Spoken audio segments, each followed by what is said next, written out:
Welcome to today's edition of Your Questions Answered with Father Gruner. It's a program where we take your questions and Father Gruner answers them. You can contact us with your questions, your correspondence, your comments at questions@thefatimacenter.com. You can see it on the screen here, questions@thefatimacenter.com. And we were talking about the Old Latin Mass and whether or not a priest needs permission. And Father Gruner was explaining that a priest does not need permission. That's in the previous program, but where we left off is that the priest and the Catholic actually have a duty to adhere to the old rite, to the received and approved rite, correct, and to resist this new construction this ecumenical construction that's been foisted upon us. Well, first of all, the idea, there's rights and there's duties, and of course, the source of rights and duties, for that matter, we have a right, for example, to life, and of course, with that right to life, we have a duty to use that life to honor God. Okay, doesn't mean that if somebody doesn't honor God, you take away their life. But what it does mean is that all our rights are given to us by God, and God gives these rights for a purpose.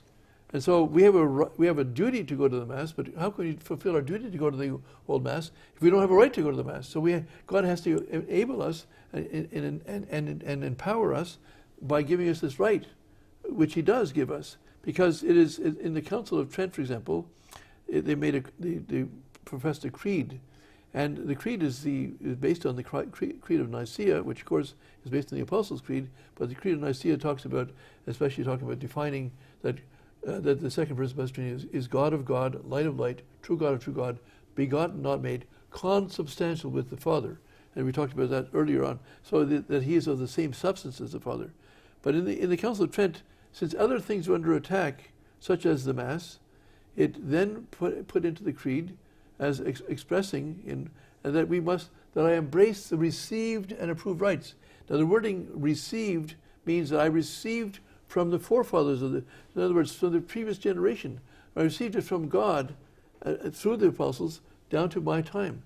It's not something that I can construct out of thin air, or I can get together a group of bishops, or even a council of bishops, and make a new Mass. No, it's received from the apostles. It comes down to us, and we have to embrace this received and approved right. And so what the Vatican was saying, what the Council of Trent was saying, which is promulgated dogmatically, which is promulgated infallibly, which says, and we might explain the word infallible. Infallible means it cannot fail. So if you have a definition which explains something, that definition cannot fail. If it's used in the same, if the words are used within the context of that definition in the same sense down through the centuries, then your faith cannot fail, and you're on the right track. And if somebody contradicts that, they may be a friend, they may be a family member. It might be the majority. It might be the majority. It could be all of that. It could be the Pope himself. But no, it's the infallible definition that judges everybody, myself and everybody else, including the Pope.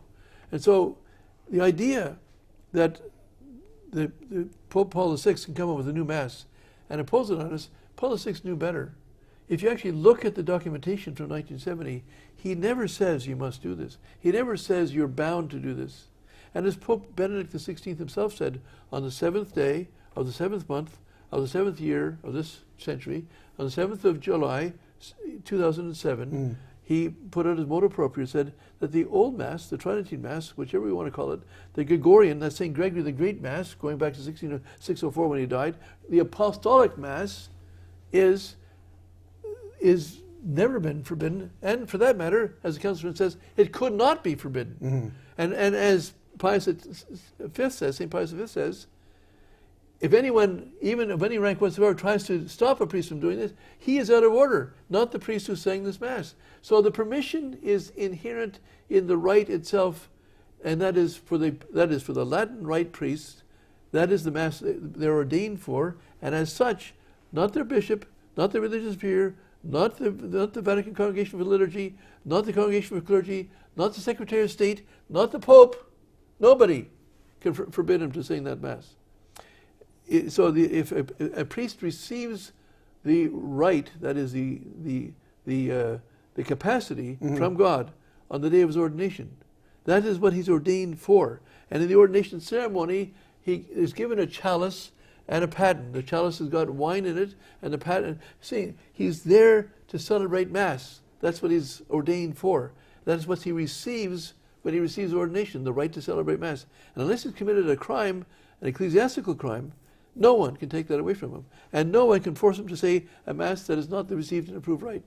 So we'll wrap this up, but it shows the importance of keeping to the received and approved rite of the Catholic Church, which is the Latin Tridentine Rite, which should not be considered something as extraordinary.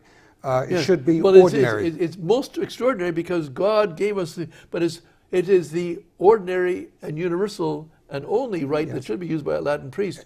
But it's extraordinary because it's a great gift from God. There's nothing better this side of heaven than the Mass. But yes, it's not extraordinary compared to some other rite. It is the rite yes, of the Catholic of the Latin Rite. Okay. Yes. Thank you, and we'll see you tomorrow.